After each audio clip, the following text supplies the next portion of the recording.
Have you ever been in a conversation with a British person and felt like you missed something?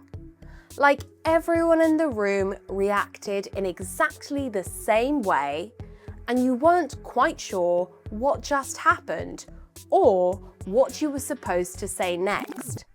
That is not a language gap. That is a cultural one. And today we're closing it. British people have a set of almost automatic responses to certain situations. Phrases that come out on reflex before anyone has even consciously decided to say them. If you know them, you sound completely natural. If you don't, you can understand every single word in a conversation and still feel like you're watching it through a window. So today I'm going to put you in a few real-life scenarios and I want you to try and guess the phrase before I reveal it. Some of these will surprise you. Some of them might make you laugh, and all of them will make your British English feel so much more natural. Let's get into it. Imagine you are at work and your colleague will not stop bringing up the same complaint. The project deadline, the broken printer, the fact that nobody replaced the milk in the fridge again. You have heard it 4 times today and it is only 11 in the morning. You love them, but honestly, they need to move on. What would a British person say, gently but firmly, to signal that this particular topic is finished? A Brit would say, "You're flogging a dead horse." Now, I know that sounds a bit grim, bear with me. In horse racing, a jockey will whip their horse to make it go faster. So, the image here is of someone whipping a horse that has already died, which is completely pointless and going absolutely nowhere. When we say someone is flogging a dead horse, we mean they are pouring their energy into something that simply is not going to change. For example, he keeps trying to get the council to fix that pothole outside his house, but I think he's flogging a dead horse. It's not unkind, it's just honest. And it is said with that very British blend of sympathy and pragmatism that I think is quite unique to us. We will absolutely acknowledge that your cause is hopeless. We'll just do it very nicely. Scenario 2. You are walking down the street with a friend when you notice the bag they are carrying. It is gorgeous. The shape, the colour, the way it sits on their shoulder, you have to know where it is from. So you ask. Your friend names the brand and then, almost as an afterthought, mentions what they paid for it. And the number is so far beyond what you expected that for a moment you genuinely wonder if they are winding you up. So, what would a Brit say? A Brit would say, "How much?" Just those 2 words. The way they are delivered does all the work. Eyebrows up, slight lean forward, the tone sitting somewhere between disbelief and mild personal offence. It's not rude, it's just the British way of expressing shock at a price without coming out and saying, "That is outrageously expensive," which would feel a bit too direct. You'll hear it everywhere, from market stalls to estate agents, actually especially at estate agents. If you want to sound immediately and instinctively British, practice this one. The words are easy, the delivery is everything. Scenario 3. Your friend calls you in a complete state. Something has gone wrong. They are spiraling. They are absolutely convinced their life is over. Maybe they got a bad review at work, or they sent an email to the wrong person, or they made a small mistake that they have now catastrophized into a full-blown disaster. You want to be supportive, but you also want to gently bring them back to planet Earth. What does a Brit say? A Brit says, "It's not the end of the world." It sounds simple, but there is a real warmth in this phrase when it is used well. It is not dismissive, it is a gentle reminder that things are recoverable, life goes on, and this too shall pass. For example, "Look, it was an awkward email, but really, it's not the end of the world."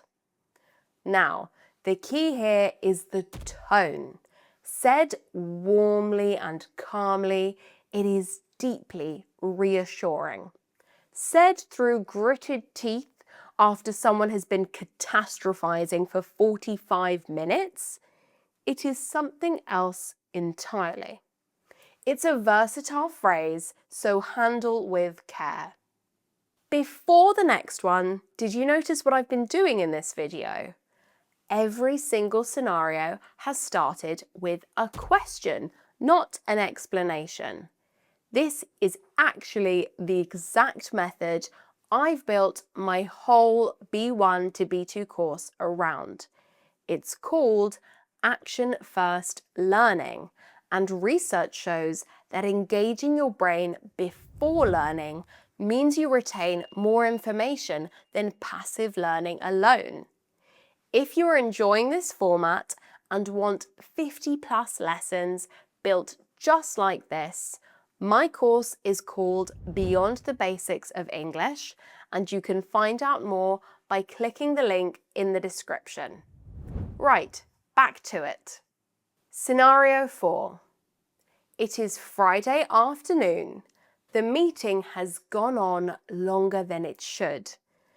Everyone is tired, someone has definitely stopped listening, and there is a general feeling that nothing more useful is going to be achieved today. Someone needs to be the one to say it out loud. What does a Brit say to bring things to a natural, dignified close? A Brit says, "Right then, shall we call it a day?" I love this one because of how much it does with so little. Right then is a little signal that a decision is being made. Shall we makes it a suggestion rather than a command, which is so typically British.